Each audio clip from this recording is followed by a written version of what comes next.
Baik, kita mulai ya pertemuan ke-6. Bismillahirrahmanirrahim. Assalamualaikum warahmatullahi wabarakatuh. Kita masuk ke pertemuan ke-6 ya, tentang fikih sholat. Ya. Tentang fikih sholat ini juga sama dengan yang sebelumnya, pertemuan kelima fikih toharoh, kaitannya dengan bagaimana kita melihat atau mempelajari kembali tentang fikih sholat ini, terkait lebih kepada pengembangan ya, pengembangan berdasarkan kajian buku atau kajian referensi. Nah, ini nanti kita akan bahas lumayan banyak ya, apalagi kalau misalkan dilihat dari buku referensi kita, itu pembahasannya sangat banyak. Makanya saya sarankan ini nanti mau dibaca sendiri ya, dibaca sendiri apa-apa aja yang menjadi pembahasan di pembahasan fikih sholat ini, karena kalau hanya disampaikan di sini waktunya tidak akan cukup.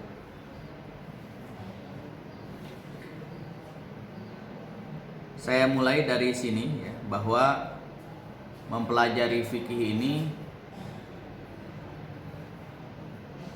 sangat penting bagi kita sebagai umat Islam.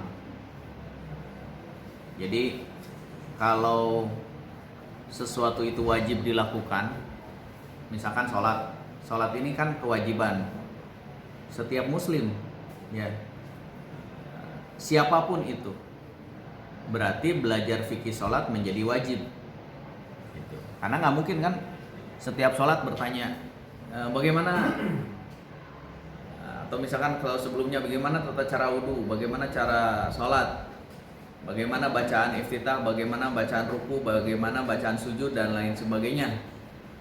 Setiap mau sholat menanya seperti itu, tidak mungkin ya.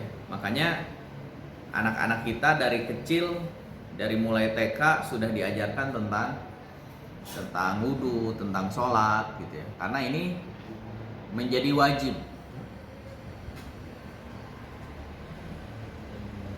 Ya. Nah, ini yang menjadi garis bawah. Apalagi kalau kita statusnya sekarang sebagai mahasiswa. Lebih dalam lagi kita belajarnya.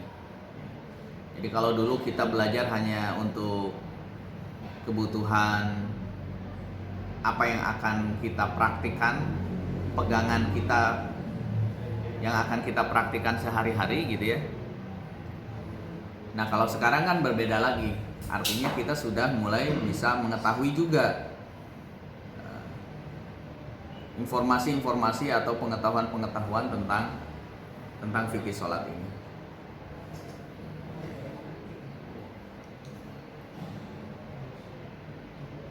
Nah, terus sebagaimana yang disampaikan di pertemuan sebelumnya, bahwa nanti akan ada perbedaan-perbedaan pendapat ya.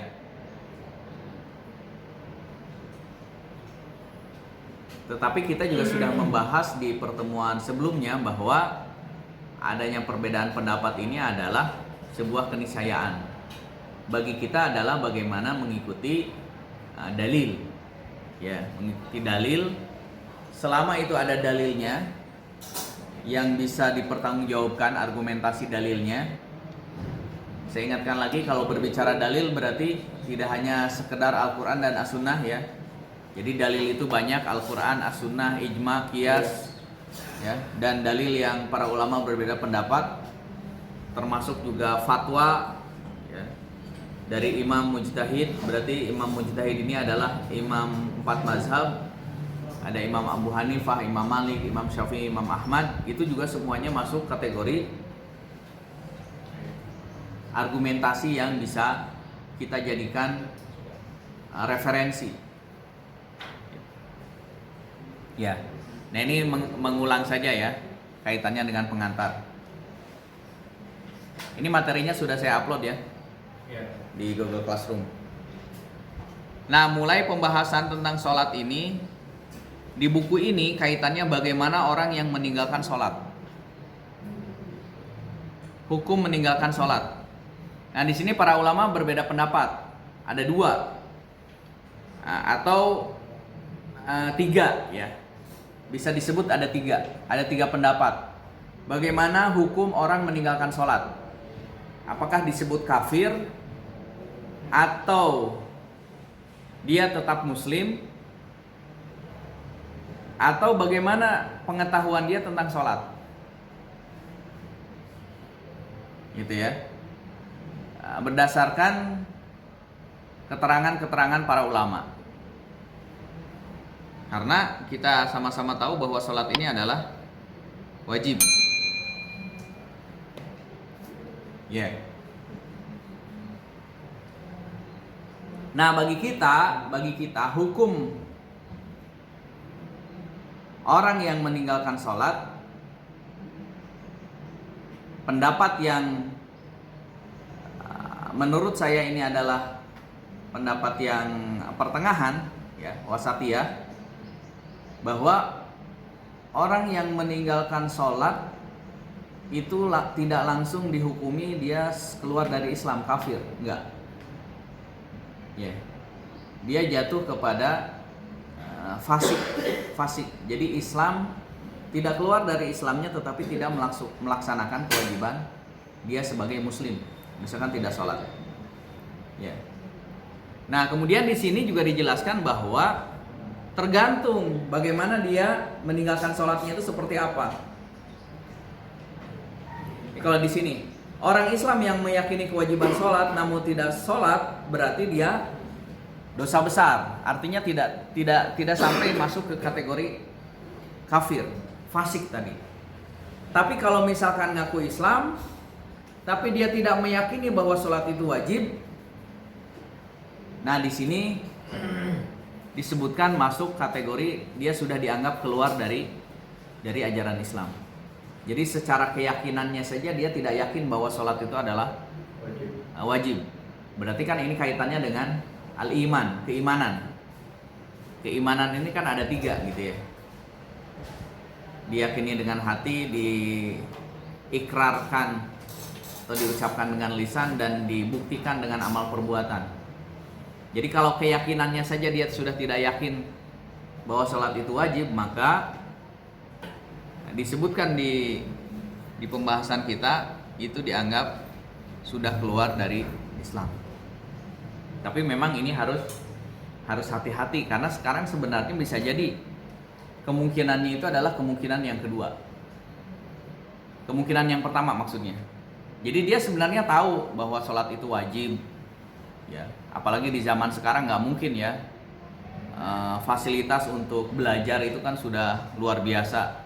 Baik itu yang sifatnya manual gitu ya, konvensional, misalkan pengajian, ataupun yang sifatnya sekarang kekinian ya, dalam bentuk video ya, online ya, itu kan sudah banyak yang menjelaskan tentang kewajiban sholat.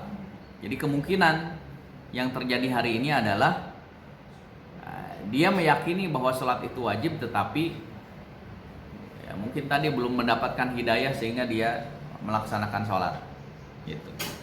Kalau misalkan di pedalaman gitu ya, mungkin saja gitu ya, di pedalaman mungkin saja dia belum mengetahui itu. Nah, ini yang menjadi pembahasan di dalam buku ini ya, terkait dengan bagaimana hukum orang yang meninggalkan sholat. Baik ya.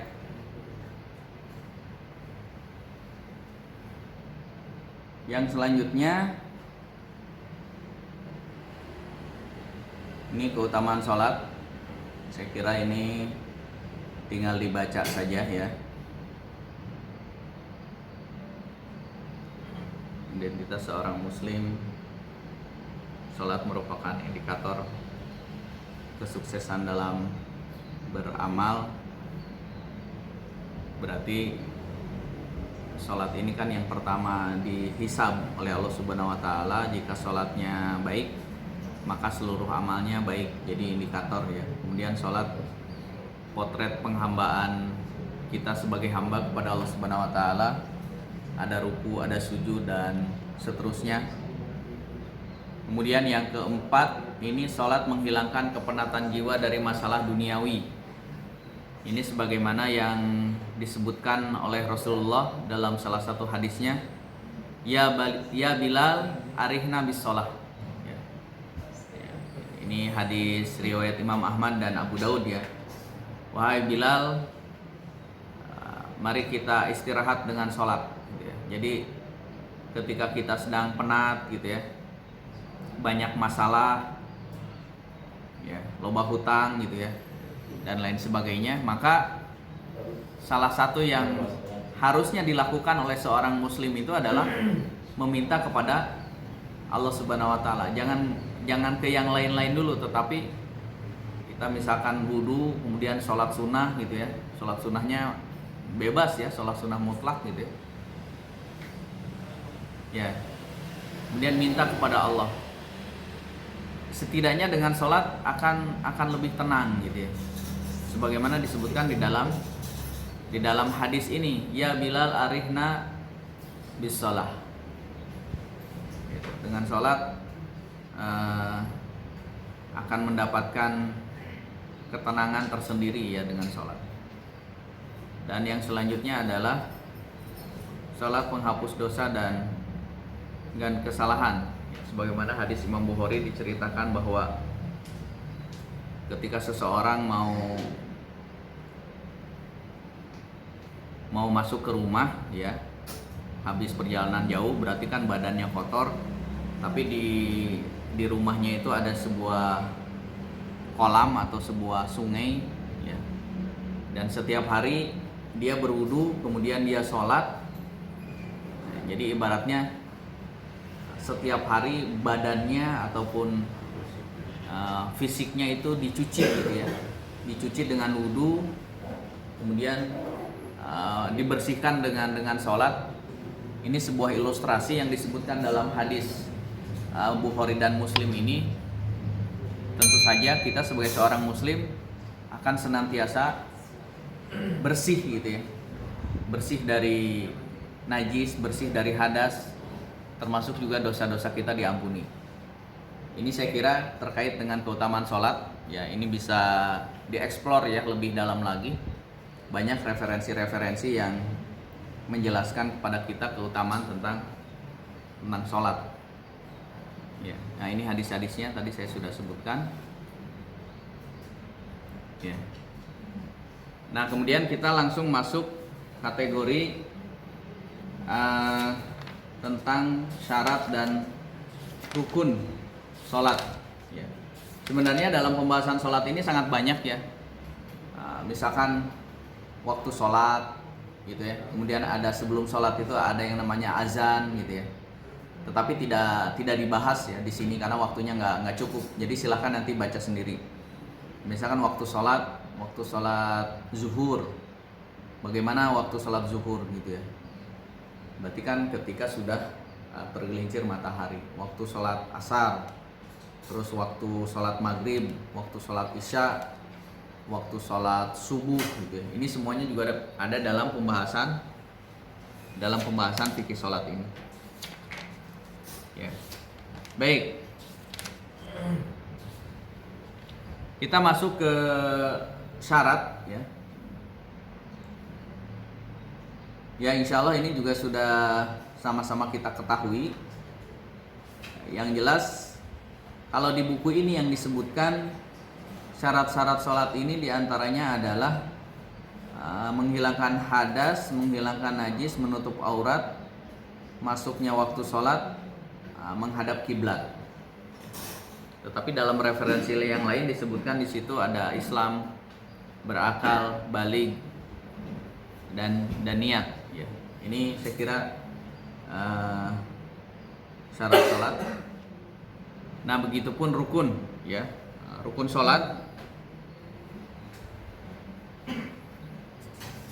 rukun sholat di sini disebutkan ada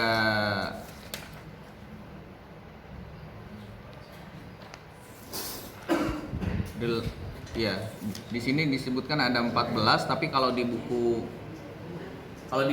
buku fikih sunnah itu hanya disebutkan 9 ya.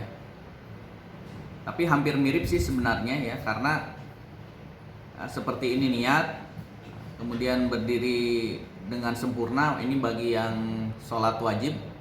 Artinya kalau sholat sunnah boleh tidak berdiri, boleh duduk. Kemudian takbiratul ihram, kemudian membaca al-fatihah, ruku, kemudian bangkit dari ruku, i'tidal, sujud, kemudian duduk di antara dua sujud, tumakninah. Tumakninah di buku fikih sunnah tidak disebutkan, itu masuk bagian dari rukun sholat. Tertib juga tidak disebutkan ya. Kemudian tasyahud ya. Tasyahud ini kita mengenal ada tasyahud awal, ada tasyahud akhir.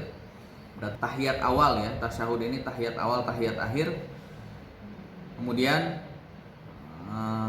sholawat, berarti sholawat itu dalam tasyahud ya. Kemudian salam ya, assalamualaikum ke kanan, kemudian assalamualaikum ke kiri. Ini masuk rukun sholat.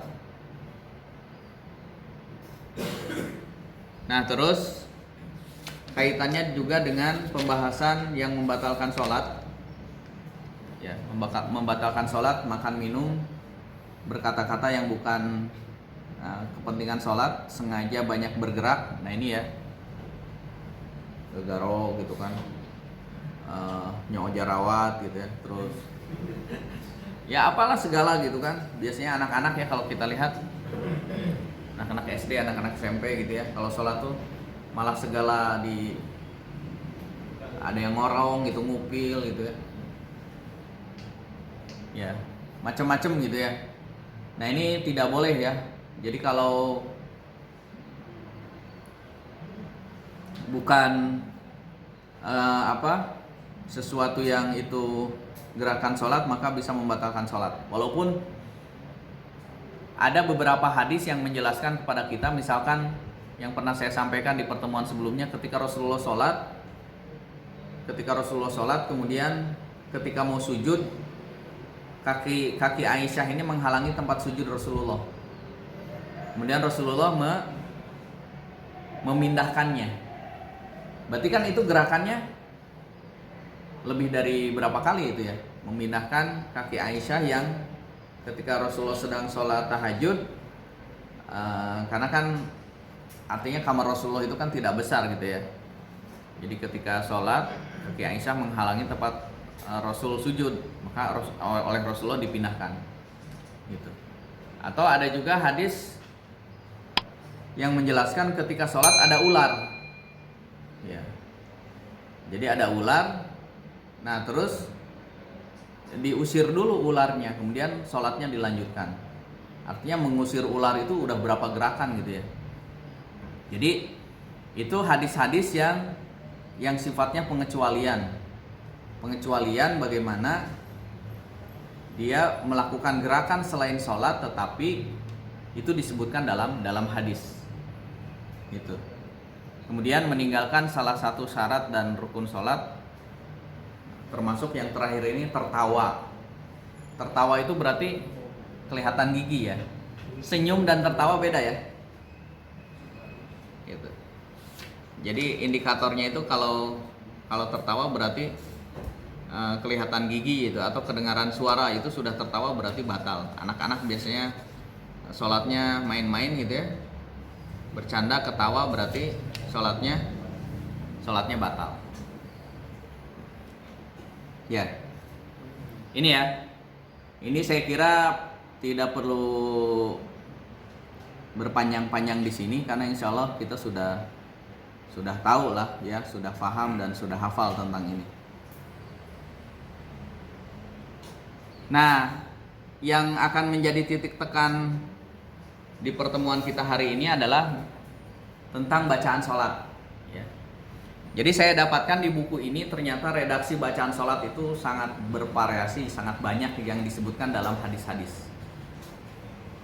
Tidak sebagaimana yang kita dari kecil sampai sekarang mungkin bacaannya itu aja gitu ya. Nah, nanti kita sama-sama lihat, kita belajar gitu ya. Yang pertama, berdiri dengan sempurna, ya, berdiri, kemudian setelah berdiri kemudian niat. Nah, ini niat di dalam hati, tidak dilafazkan, tetapi di buku ini juga disebutkan bahwa Imam Nawawi, berarti mazhab Imam Syafi'i, untuk untuk semakin meyakinkan, mengitminankan hatinya adalah mazhab Imam Syafi'i, niat itu dilafazkan, ya, dilafazkan. Tetapi pada hakikatnya niat ini adalah di dalam hati, tidak dilafazkan. Tetapi mazhabnya Imam Syafi'i, diantaranya yang dijelaskan oleh Imam Nawawi, boleh niatnya dilafazkan. Kemudian yang selanjutnya adalah takbiratul ihram. Takbiratul ihram di sini pembahasannya ada banyak ya. Misalkan ketika takbiratul ihram, jari-jari kita dibukakan seperti ini, atau misalkan sejajar dengan sejajar dengan bahu, atau juga sejajar dengan telinga, udhunain. Nah, ini boleh ya, dua-duanya boleh. Sejajar dengan ini atau sejajar dengan bahu. Gitu. Dan mengangkat raf'ul yadain, mengangkat tangan ini adalah masuk juga yang disunahkan dalam sholat. Gitu. Raf'ul yadain. Jadi takbiratul ihram yang pertama itu adalah dikatakan wajib yang pertama. Tapi takbiratul ihram, tapi takbir maksudnya ya. Takbir yang misalkan takbir ketika mau ruku, takbir ketika bangkit dari ruku, itu masuk di sini kategorinya adalah sunnah. Ya. Termasuk takbir ketika maksudnya mengangkat tangan ya, mengangkat tangan kan ketika bangkit dari ruku kita mengangkat tangan kan, sami Allahu liman hamidah. Terus kemudian ketika sudah rakaat kedua gitu ya, mau rakaat ketiga setelah tasyahud awal juga kita mengangkat tangan dan membaca takbir ya. Jadi kalau di sini istilahnya takbir al-intiqal. Jadi membaca takbir ketika berpindah dari satu gerakan ke gerakan yang lain di dalam sholat. Nah, ini penjelasan terkait dengan takbir. Termasuk juga bagaimana kemudian, nah ini termasuk juga ketika meletakkan wada al yamin ala shimal. Termasuk ketika meletakkan tangan kanan di atas tangan kiri. Ya. Dan ternyata juga ini bermacam-macam ya hadisnya.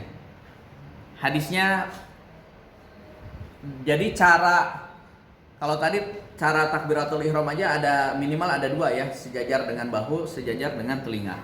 Kemudian ketika meletakkan tangan kanan di atas tangan kiri juga macam-macam. Jumhur ulama, misalkan mazhab Imam Syafi'i adalah di sini, shoulder. Shoulder ini berarti apa? Shoulder ini di dada, di sini, gitu ya. Dada ini kan ini di sini. Tapi ada juga yang di atas pusar, ada juga yang di bawah pusar. Ada juga yang meletakkannya di sebelah kanan, ataupun ada juga yang meletakkannya di sebelah kiri. Ini semua dijelaskan di dalam hadis. Ya, ketika kita selesai takbiratul ihram, kemudian kita meletakkan tangan kita di atas tangan kiri dan diletakkannya di atas dada. Ada juga yang di sini. Ya. Ada juga yang di sini, di atas dada. Ada yang pas di dada, ada yang di atas dada, begini. Ada yang di bawah, ada yang di atas pusar, ada yang di bawah pusar, ada yang di kanan, ada yang di kiri. Nah, ini semuanya dijelaskan di dalam fikih. Bagaimana di sini hadis-hadis menjelaskan tentang itu. Bagaimana kita meletakkan tangan. Jadi ada berapa cara tuh tadi? Di atas dada, di dada, di atas pusar, di bawah pusar, di kanan dan di kiri. Ini semuanya dijelaskan. Ya. Bahkan kalau mazhabnya Imam Malik itu tidak di bawah. Kalau mazhabnya Imam Malik itu di bawahnya begini. Tidak begini, begini. Jadi Allahu Akbar. Ke bawah gini. Terjuntai ke bawah. Gitu. Itu mazhabnya Imam Malik. Jadi ini banyak. Ya, banyak. Memang jumhur banyakan di sini, ya. Termasuk mazhab Imam Syafi'i kan di sini. Ya.